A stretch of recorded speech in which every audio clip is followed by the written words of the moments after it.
Man is spirit, and spirit creates matter. That's been our theme this month. Yes? Okay. So, review. The very first service, we talked about how a beautiful, spiritual, wonderful energy relationship can gently move into a materially based relationship. And we all went, huh. Remember? And that was the wedding ring syndrome. Then we talked about how material is a reflection of our spirits, when Patrick led us on that journey. And last week we talked about everything being energy. Today I'm going to give you a key. Now that we have a basic understanding of energy and matter, I want to talk to you a little bit about how to really become empowered and take that next step. You ready? Yes. Okay, so you realize, if you have not been with us, you realize that energy is all around us, that we, using our intention, using those keys, energy follows thought, we can use our focused intention to call forth energy and create matter around us. This is how we draw to us material things that we need. We are a magnet for good. We're a magnet for what we believe. We're a magnet for the vibrations we hold. Everybody say, I already got that. I got that. We're starting with a good base, yeah? Okay, all right. So I know some of you are going, why the Good Samaritan? Because the Good Samaritan actually is a parable of behavior. But also it is a parable of identity. And that's why I want to work with you guys today. Identity is one of the most powerful components in mastering matter or creating matter on any level. Identity. Got it? You already knew that, right? Yes. Okay. Do you realize how hard it was when you were born to find your own identity? A lot of us are walking through the world as children and we don't know who we are. We don't quite know how we fit in. We don't know what to do with ourselves.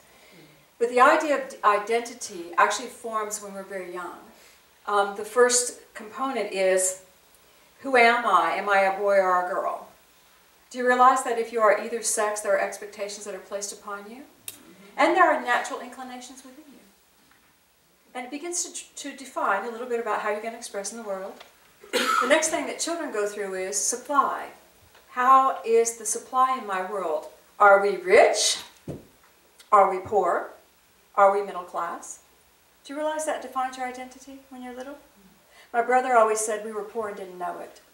But in the era that I came through, which is not your era, I understand this, but in that era, ancient history, wherever we lived, whatever state we lived in, we were always in an energy where everybody was in the same boat. All of our parents were of the same economic level. We weren't really poor. We always had food and clothing. We weren't rich. We really weren't high middle class at all. You know, they were struggling, but everybody was struggling. So we were all pack of kids running around having a good time, you see? So we knew we were middle class, but we didn't realize we were poor. You see? So we did pretty good on that one. The other thing that you judge yourself by is your mental capacity. Are you smart? Are you not smart? Talking about the base identity line that's created when you're little. Male, female, what's your economic status? That definitely affects you. You say it doesn't, but it does. What was your economic status? Were you smart or were you not? You are judged by your intellectual ability. You realize that, and it defines you. What does not define you is how sweet you are, how loving your heart is. Nobody looks at that baby and goes, oh, you're an angel. You're now an angel. You're going to walk the path of love. No, we go, smart? How you doing in school? Do you see? None of your identity is wrapped around that disposition to goodness. There is one other facet that you do tend to identify with, and that is, are you physically acceptable? Physically acceptable. I was the ugly duckling. So I was a girl in a time when that was not a good thing to be. I was economically not higher class. I was definitely unattractive. My grandfather told me he was concerned about me. He was really worried because I was so unattractive. No, and he told me that when I was an adult. He said, you were such an ugly duckling. I was worried about you. And he said, but look, you turned out good, you know, so. But did you know that was part of my identity? And then we have the mental. Of course, I was smart, so I have a smart, ugly duckling girl. What are you going to do with that? You know? Everyone's baseline takes them out into the world. And those beliefs that we have about ourselves that are cultivated when we're little. And let me just add a little pause here. Side note, that's why Sunday school is so important for you kids. Do you know what they're taught downstairs? Love. They're taught to love. They're taught to love.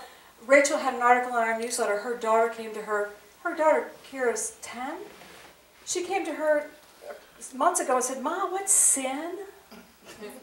She had never heard the word. She had no idea what it was. Can we say yay, God? Yay, God. And my son was 12 years old. He came to me from being at school and he goes, "Mom, do we believe in a devil?" I was like, "No, who have you been talking to?" "Oh, everybody at school." They want to save him because he's going to hell. His comment to them was, and he developed it early because of his raising here, "My God is a God of love, and if I am wrong and you are right, I still choose my God. I want God to be a God of love. I don't want to be afraid." So I'm hanging with my God, and that's where he's stuck all these years. Okay, that was my side note. So are you guys getting a feeling about your identity structure? All right, I'm going to share something about Patrick.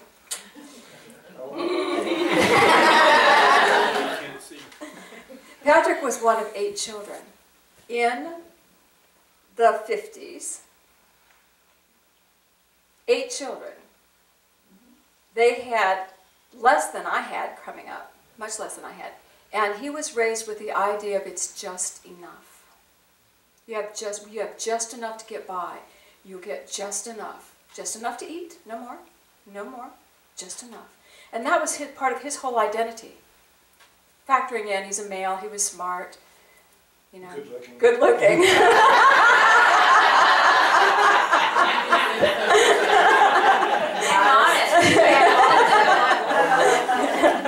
just good looking enough. Good looking.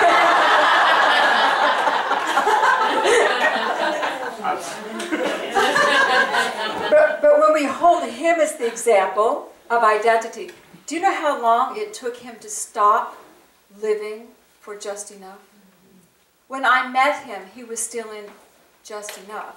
I'm like, "No, we're going to prosperity. Can I just reroute you?" Just enough. And he's evolved and he's changing. But do you understand what I'm saying? Identity. Our identity is so created within us. So the universe gave me this beautiful visual. I love all my guides and teachers. I love God. And they were so clear and succinct. I saw a path. It was a road. I saw nothing on any side of that path. Nothing. Just energy. Maybe just ground. And they said, "This is your life when you come in. This pure energy on either side of the path is for you. When you sculpt your identity, when your identity begins to be formed, every step you take on the path calls forth experiences, calls that energy to become what beliefs you hold about yourself." Do you understand? It is clean. And if you believe just enough, you get meager things. If you believe girls can't do anything, you don't get opportunities. Do you understand? What we believe about ourselves. I believe you can do anything. What do I believe about me? And this is where we have to go deep within our core. We have to go to the baseline core of what originally came through us. Your baby children will have such an easier time with life because they're being taught they're loved. They can't do anything to disappoint you. They can change their behavior. There is effect to their actions. There is cause and effect. They can be punished, absolutely. But they're no less your child. God doesn't love them less. You see, and this is something that's being generated in them. And we can teach them that, can't we? But do you live it? Your baseline isn't there. Most of us. I'm sorry. For most of us, our baseline is not there. Maybe yours is. I'm going to give you the benefit of the doubt. Most of you all that I've counseled, it's not there.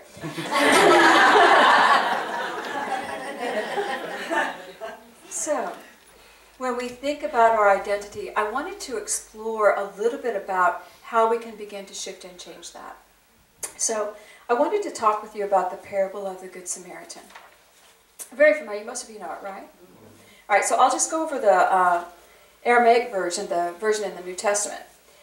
What happened was Jesus was talking to people in the synagogue, he's teaching, and a Pharisee, or a lawyer, asked him, they said, how do I have eternal life? He said, love the Lord your God with all your heart and soul, and love your neighbor as yourself. Easy, right? So the lawyer, Pharisee, whoever it was, one says Pharisee, one says lawyer, said to him, who is my neighbor? And here is the parable. A man was traveling from Jerusalem to Jericho. Suddenly robbers attacked him, stripped him, and left him half dead, and then they went away. Now, what we know, and Dr. Rocco Errico is the one that I reference a lot for the background information, but what we know is that in that culture, your clothing is your identity. You are identified by what tribe you are a party of, what your job is. People can look at you and see, are you wealthy? Who are you? Where do you belong? Maybe even what area you come from, because of your clothing. This man was stripped down. Nobody could recognize him. He had no identity. And he was about dead. They left him half dead. So he's bleeding, lying on the ground, no identity. No one knows who he is. And by chance, a priest traveling down that road saw him and passed him by. And then a Levite also came and reached that same place, saw him and passed him by. And we know in that day and time, the audience listening would have said, yes, that's supposed to happen, let's get to the point here. Because a Levite and a priest is not allowed to touch a blood nor dead people. So of course they passed him by. What do you expect of them? That's their law. They can't touch these people. So do you hear how we hear the story one way, but they heard it a different way? It's like, okay, yeah, all right, sure. Now a man, a Samaritan, was traveling, and he came and saw where he was. Now when they heard Samaritan in that day and time, they hated the Samaritans. The Samaritan was the mortal enemy. The Samaritans were the people who had cross-pollinated with the Assyrians. The 10 tribes were up north, 2 tribes down south. The Assyrians captured the 10 tribes, took them into captivity. Some of the native Jews of the 10 tribes stayed and mated with the captors. Well, this was just a horrific thing to do with the other 2 tribes, who later went into captivity in Babylon and then came back and held themselves pristine as much as possible. They didn't want to cross-pollinate. They wanted to be just their own tribe. So at this point, thousands of years later, or 1,000, now we have these Jews of the tribe of Benjamin and Judah, and then these morphed people. And the Samaritans had a very similar belief, but they didn't come to the Jewish temple. They had their own place in Samaria. So can you see hostility? Can you see the judgment? All right. So the whole audience would have gone, excuse us, Samaritan? And then the Samaritan, in his compassion, went to this man, dressed his wounds, having poured wine and oil on them. He mounted him on his donkey and brought him to an inn and attended him there. He touched the dead man. He touched the blood. On the following day, early in the morning, he took out 2 denarii and gave them to the innkeeper and said, take good care of him. Whatever you may need in addition, when I come back, I will repay you. Well, the whole audience would have felt like they'd just been slapped. And then Jesus said to the man who asked the question, who was the good neighbor? Well, there's obviously no answer, but the bad guy, the Samaritan, was the good neighbor. The Samaritan reached beyond the rules and regulations to help someone who he could not see what their identity was. Do you see? Okay. So for us, when we've heard that story as little children, what do we hear? All they teach us is, oh, the Good Samaritan, have compassion, help your brothers. That's the moral we get. But wrapped within that story is a lot of various levels that I wanted just to look at very quickly, because I know you aren't going to like what I'm going to say, but each and every one of us has a priest and a Levite and a lawyer within us. So, when we look at the priest and the Levite, they could not touch the man because there was a law that they were living by. Do you realize that in your identity you actually have a part of you that has laws you live by? Something that someone has told you to act like? You have to act this way. You have to act this way. And it is a limitation. And when I stand out on this beautiful path that's unlimited with my limitation, what am I going to draw to me?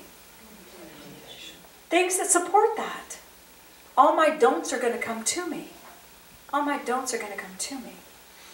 And I know, being a minister, I was ordained in 1990. When I was a little girl, I knew I could never be a minister because it was against the law.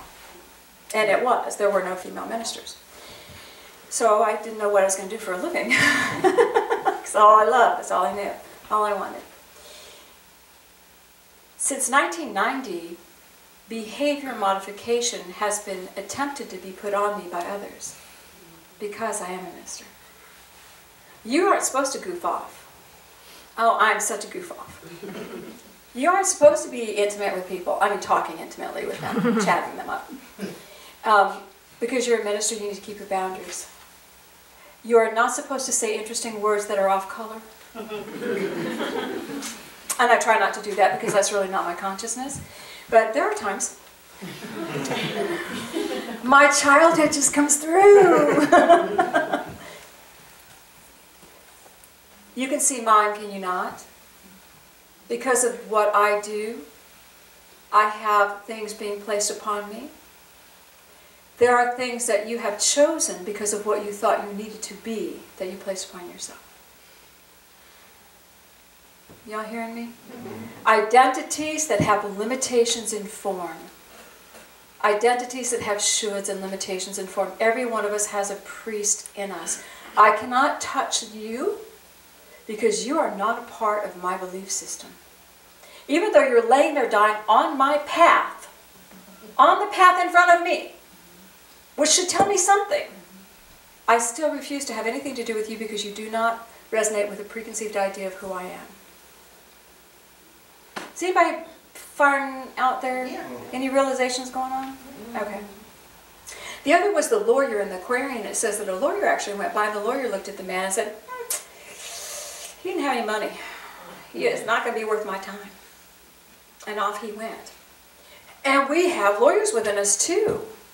Is that going to be worth my time? Am I investing my energy? So do you have that lawyer energy within you? Where you're monitoring how much is being returned to you? And remember, this is a man who has no identity. What if a little bit of jewelry had been left and they saw that he might have been a Levite? What would they have done? Or he might have been rich. What would they have done? Do it for the monetary gain?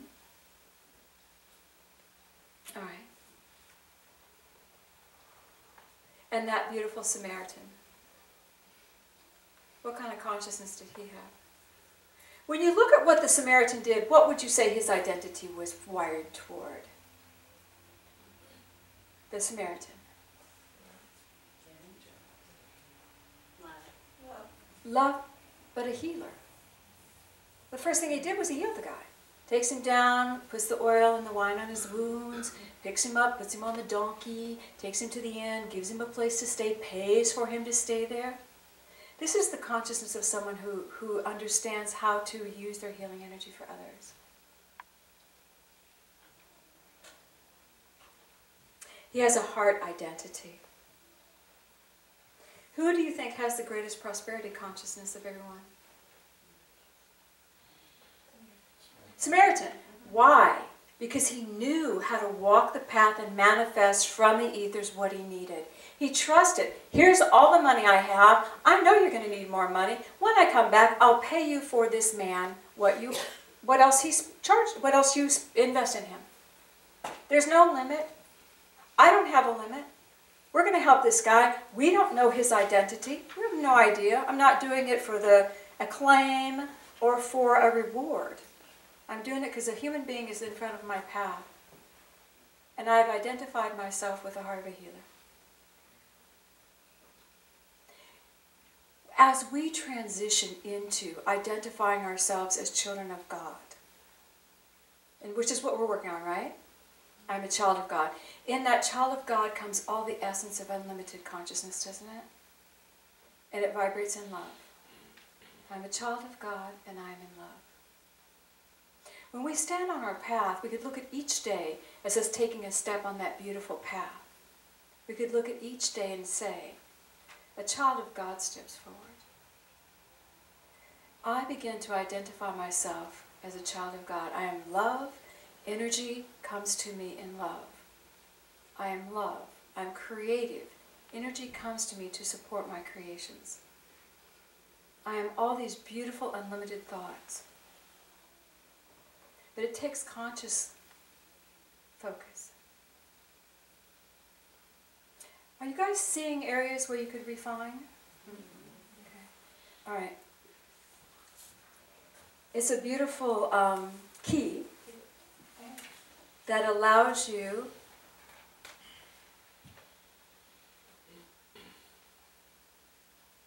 a choice beyond the choices we realize. Most of us choose based on what's being given to us as options. We choose from what's already been created. This gives you the choice to begin to choose from what's within you, what you haven't seen yet, what you haven't yet created.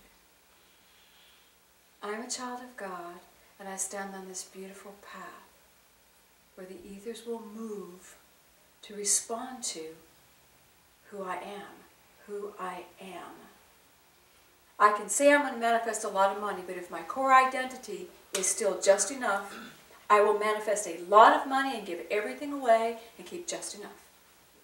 If my core identity is girls can't do it, I'll do whatever as a child of God, do whatever I can, and I will give Patrick credit for it.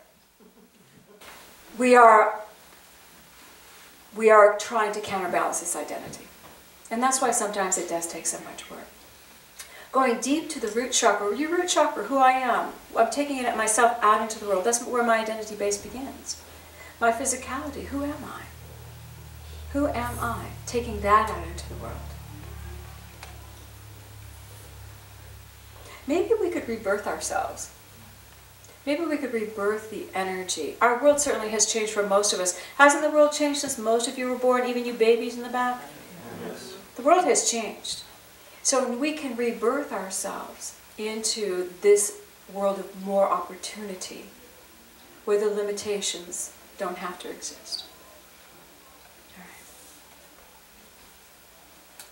The heart. When someone is on our path, they have been drawn to us by our do's and by our don'ts. And if someone is drawn to us on our path in a way that we find irritating,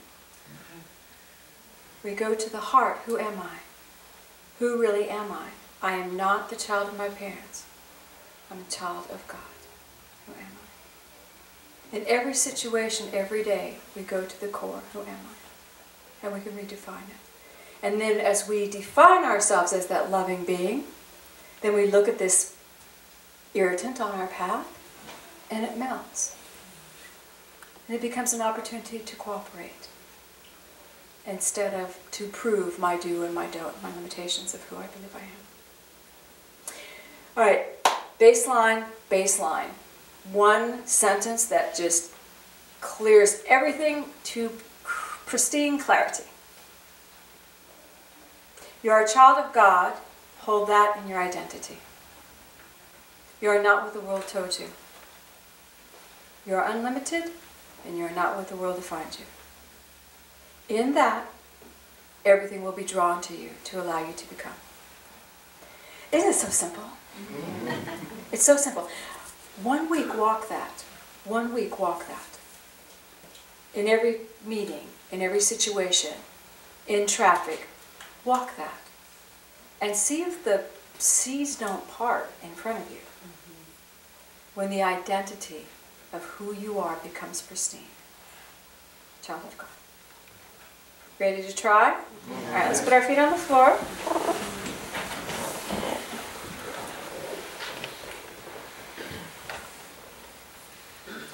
I want you to take a breath and just feel a beautiful light of God's love engulfing you.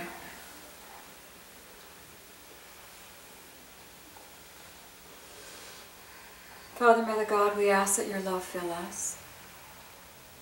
And I ask that what we now do is for the highest blessing of all concerned.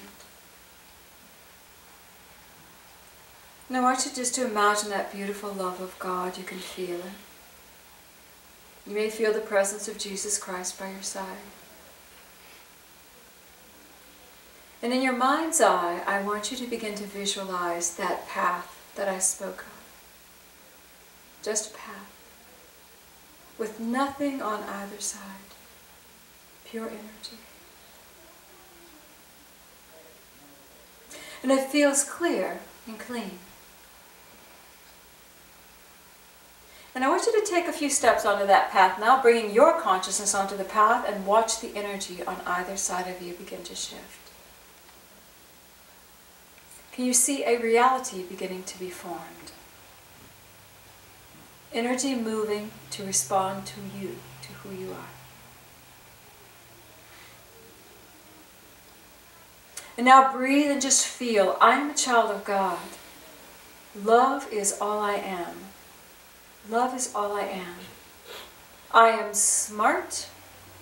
I am beautiful. I am kind. I am divine. My human vehicle is divine. Can you feel that, guys? I am smart, beautiful, I'm divine. The human vehicle is divine, and I am love. Now take 3 or 4 more steps on the path with this consciousness. And watch the energy around you. Does it congeal in a different way? Has it taken a different form?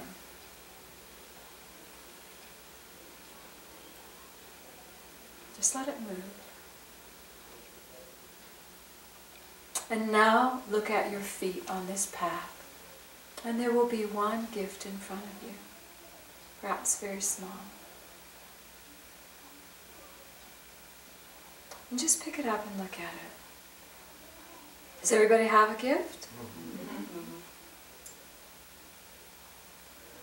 This is the symbol of your true identity. Whether you understand it doesn't matter. But I want you to take it and just put it in your heart. I embrace the truth of who I am. I embrace the truth of who I am. And I will walk the path of love. Take a breath. God, we thank you so much that we are healing, that we are rising into a new level of being. Thank you so much that love fills our hearts and our minds. Let heaven on earth become our world.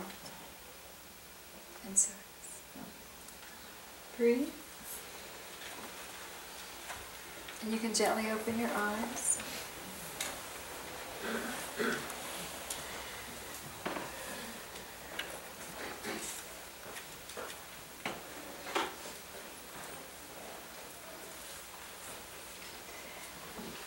Next time I hear you say something limiting, I will not say anything to you. But I will think in my mind, child of God, who you fooling? And next time you hear me say anything limiting, you can say something. Just say, child of God, who you fooling? We gonna try? Yes. Our identity, who are you? Child of God. So it is.